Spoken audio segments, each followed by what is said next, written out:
Hey everybody, HomeSliceHenry here, and welcome to Season 18 of Pokemon Go Battle League. Today, we're taking a look at one of the many move updates that have occurred with the new season, and that's the new fast attack being given to Shadow Gallade, Psycho Cut. Gallade has always had amazing charge moves, Leaf Blade in close combat, but its fast move, Confusion, held it back. Psycho Cut now gives it 50% more energy generated per turn, and that turns this thing into an unbelievable monster. It now has the same counts as Greedent, 4 to a Leaf Blade, 5 to a close combat, except unlike Greedent, it actually hits very hard. Before we hop into the battles, to demonstrate how busted this thing is in terms of its speed, we're going to demonstrate in a practice battle a Shadow Gallade lead versus an Azumarill. As you can see, Leaf Blade cleanly 2 shots, and I make 2 Leaf Blades before they even make it to 1 Play Rough. They can go for an Ice Beam, but an Ice Beam does not KO. This thing is just unbelievable in terms of how fast it gets the energy, unlike anything I've ever seen.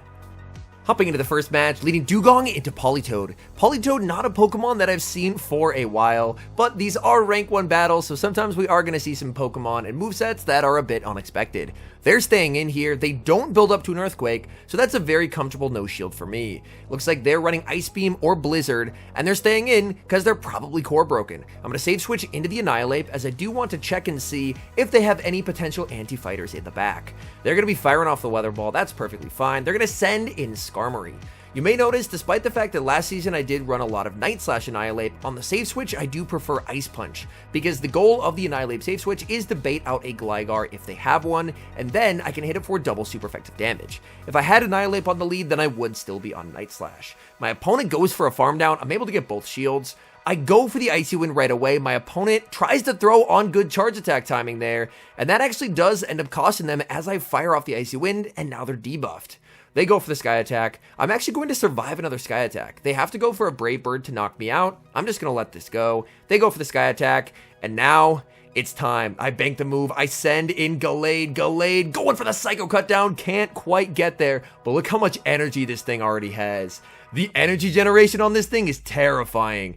In comes Umbreon. I'm already at back-to-back close combats. Look at this damage right here. Nearly picking up the 1-hit KO. I could go for 1 Psycho Cut and a Leaf Blade. That's going to be good by Umbreon. They can send in the Politoed, but guess who's getting outpaced by Shadow Gallade? This thing is still extremely glassy, but if you play it well, it is just unbelievably rewarding.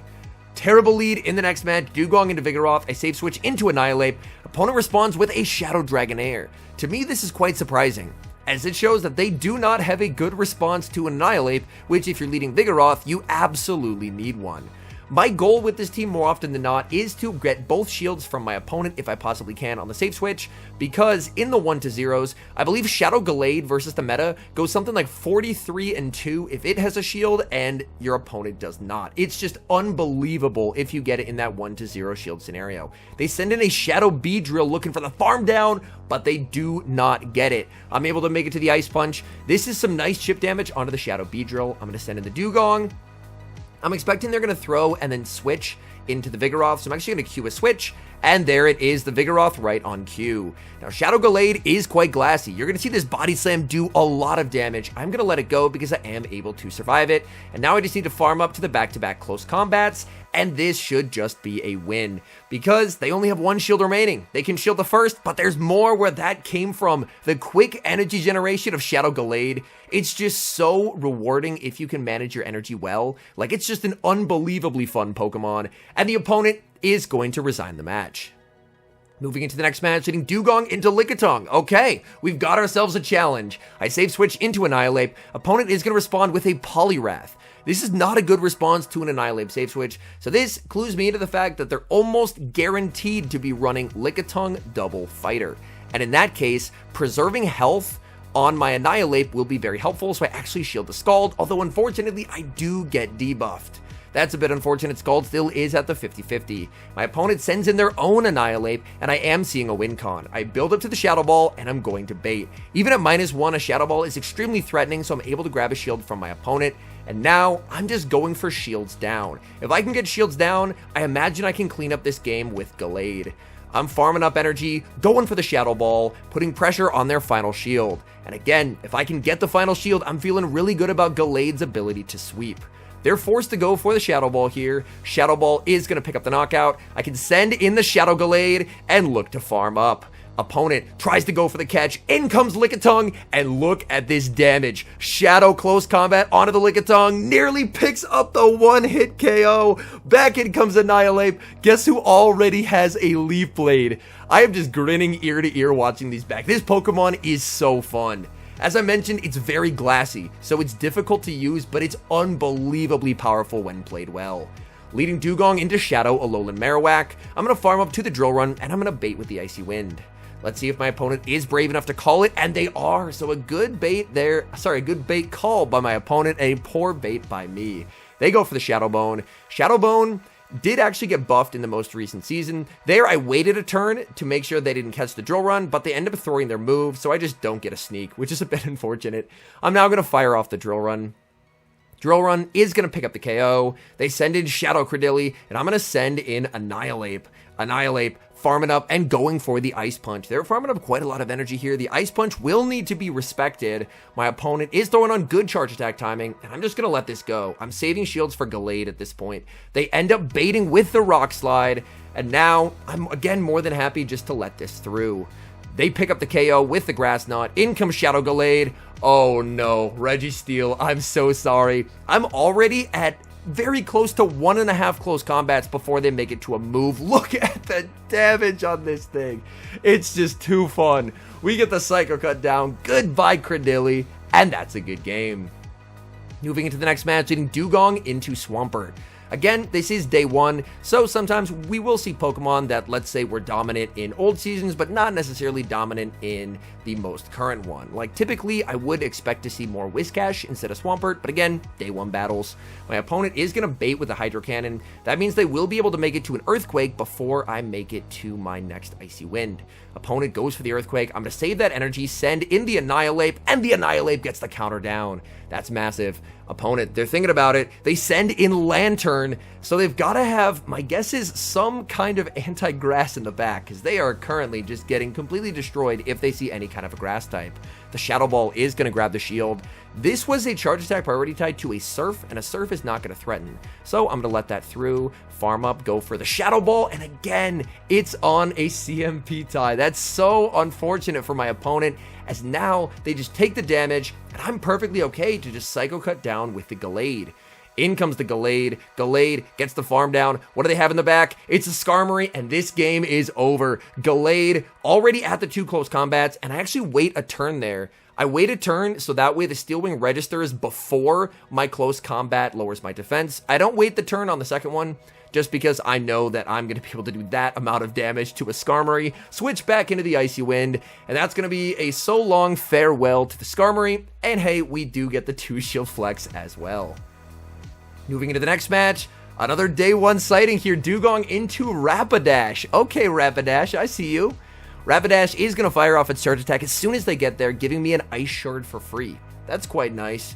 Opponent, going to save switch into a Azumarill, and I'm going to respond with Gallade. Gallade as a counter switch, as my opponent fires off an Ice Beam here, will have to give up a shield first. They only went for the Ice Beam, but in this case, I do want to preserve some HP. But look at the speed of Gallade here. The Leaf Blade is going to connect. I farm up until 1 before 2 more Leaf Blades, and I'm firing this off, and this just KOs unless they shield. They let it go. They're going to send in Mandibuzz. I'm farming up with Gallade and firing off the close combat. This is only neutral damage onto the bulky Mandibuzz, but it will still be able to 2-shot. Opponent plays to a CMP tie that they do not win. Do they shield it? They do not. Down goes the Mandibuzz. In comes Rapidash. And this game is, no pun intended, rapidly getting out of control for my opponent. The Drill Run is going to connect onto Annihilate. Annihilate is going to be able to get them extremely low. And then one Psycho Cut from the Shadow Gallade secures the win. Hopping into the next match, leading Dugong into Greninja. If they stay in, my goal here is just to tank a move and then look to switch out. So my opponent is going to fire off the Night Slash, and I'm very okay with that. And then I'm just going to look to send in the Annihilate. I need to check and see, do they have potential counters in the back to fighters? And they send in a Nidoking. Okay, all right, Nidoking. When I saw the typing, I was expecting it to be Clodsire. I was a bit surprised to see the Nidoking. Day 1 Spice coming through. Opponent goes for the Earth Power, full sending. That will pick up the KO. I can send back in the Dugong, and Dugong is going to fire off the Drill Run.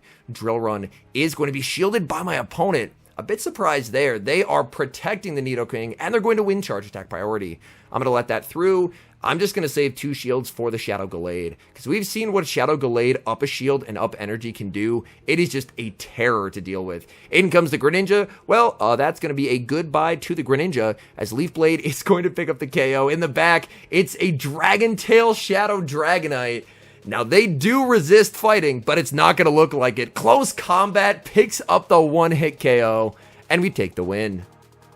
Moving into the next match, we see a tough lead Dugong into Registeel. I save switch into Annihilate. Opponent is going to send in a Talonflame. Farming up energy here, and my opponent doesn't throw right away. They end up building up to 80 energy, so I decided to go for the Ice Punch bait. The Ice Punch is going to get the shield. Opponent fires off their charge attack.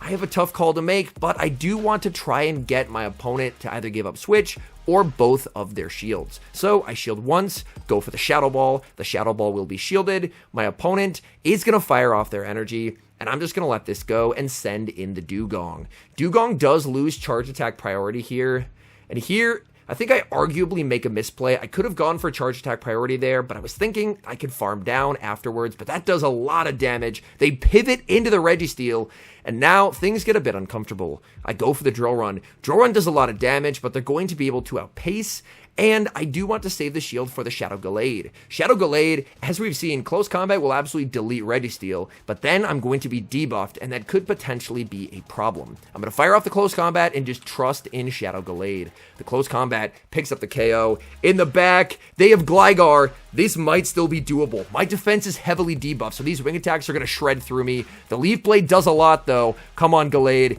Is this going to be enough? I need this Leaf Blade to KO. Double Flyer versus Double Fighter, but the Gligar lives on 1 HP, and we do drop that game. We see a familiar lead in the next match, Dugong into Swampert, and the Swampert is staying in. This is great news for me. I'm more than happy to play this out a little bit before I do eventually switch out, as I do need to check for any potentially lurking Glygars. The Icy Wind debuff is applied. I'm perfectly fine with no shielding whatever they throw here. It is going to be the Sludge Wave of all things. In comes Annihilate. Opponent choosing to fire off a debuffed Hydro Cannon, and I'm very okay with no shielding this. I can just farm down, which is going to prompt them to switch. They send in a Azumarill. I'm going to farm up and go for the Shadow Ball before they're able to make a charge attack. The Shadow Ball is going to do some okay damage onto the Azumarill. Azumarill continuing to farm. They're forced to throw energy, and they farmed up 7 bubbles here, which means if they Ice Beam, I can bring in Gallade and get to this Leaf Blade before they make another Ice Beam. The speed of this thing, I don't know whose idea this was, but thank you. It is so fun. I'm actually going to switch out and catch a potential Ice Beam or Play Rough. They did build up to the Play Rough, and they did go for the Play Rough. Okay, so that's definitely not what I was necessarily hoping to catch. Opponent tries for a catch onto the Swampert, but I'm able to hold on to my energy and get the farm down.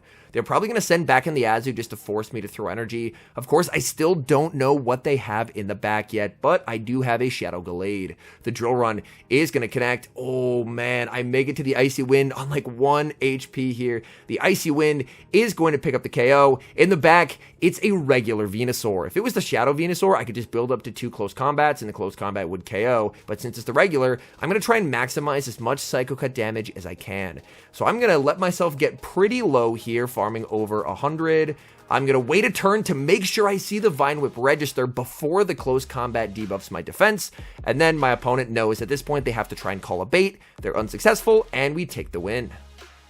Moving into the next match, Dugong versus Feraligatr. Okay, first Feraligatr we've seen. Feraligatr is very spammy now that it does have access to Shadow Claw. Let's see, the recommended moveset is Hydro Cannon Ice Beam. Let's see if they're running Crunch, and they are running Crunch. So that is a bit unfortunate for me, as if they were running Hydro and Ice Beam, of course they would be completely walled. The Drill Run is going to connect. Feraligatr able to withstand that damage. I'm farming up a decent amount of energy. A Crunch will not be enough to knock out here, so I will be able to withstand the damage. I'm going to bank that move for later, send in Annihilate. Opponent is going to send in the Shadow Gligar, and we had to bait that out. That's quite big. I'm going to be firing off this Ice Punch. Opponent lets it go, and now I've gotten them to a range where I basically neutralized the Gligar, so I'm more than happy to let this through. The Aerial Ace is going to be able to pick up the KO, but I can just farm down with the Dugong. Opponent has a little bit of energy on the Feraligatr. They're thinking about it, and they do send in the Feraligatr. I'm firing off the Icy Wind. The Icy Wind will pick up the KO. They are low enough. My opponent continues to farm. I send in the Gallade. Oh, just not able to get the Psycho Cut snipe. They're able to make a last-second Hydro Cannon. Let's see what they have in the back. And of all things, they have an Air Slash Tropius. I just don't have a win con, unfortunately. If you see double flyer with double fighter, your odds of winning are not amazing. Hopping into the final match, leading Dugong into a Cacturne. Opponent safe switches into Hawlucha, and Hawlucha is a bit of a core breaker for this team. It's a very fun Mondo run. They go for the Flying Press. Flying Press, of course, would be incredibly threatening. I fire off the Icy Wind. The Icy Wind is going to be shielded by my opponent. I'm going to throw 2 Ice Shards, wait a turn, and catch the Flying Press, where it's double resisted and debuffed onto the Annihilate, and now I'm just going to go for the farm down. In hindsight here, I can survive this Aerial Ace because they're debuffed, but in the moment, I really wasn't factoring in the debuff in my head, so I was like, you know what, I do need to shield this. Oh, they actually try and go for a Peekaboo play, sending in a Sunny Cast Form of all things, and then bringing in the Cacturne. That's going to be a goodbye to the Cacturne. Back in comes the Cast Form. So I like that we did get a nice mix of, we definitely saw a good amount of sweaty teams, but we also saw some people having quite a bit of fun with it. I can just switch into the Dugong once my timer's up, go for the Drill Run, and this should just about be game over. The Drill Run gets him low, and I actually do get the Ice Shard down and take the win. All in all, I think that Shadow Gallade is now an absolute menace, and we're going to be seeing a ton of it. The one word of caution that I have is it's a very difficult Pokemon to use. With how glassy it is definitely going to be a bit unwieldy and will take precise gameplay to use, but it is well up there as one of the deadliest Pokemon now in the Great League.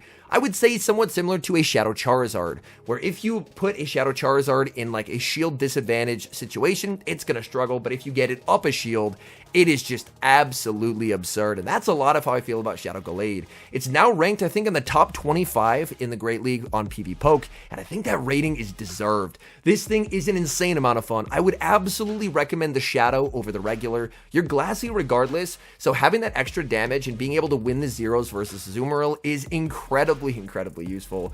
But right off the bat, I'm thrilled with this change. This change brings Shadow Gallade to life. It makes it extremely usable, and this is definitely not going to be the last time that I use it this season. Anyways, thank you guys so much for watching. If you're enjoying the content, make sure to leave a like and subscribe to the channel if you haven't. And a special thank you as always to our members here on YouTube. The support you guys provide is sincerely appreciated. So thank you guys oh so very much. And until next time, I've been HomeSliceHenry.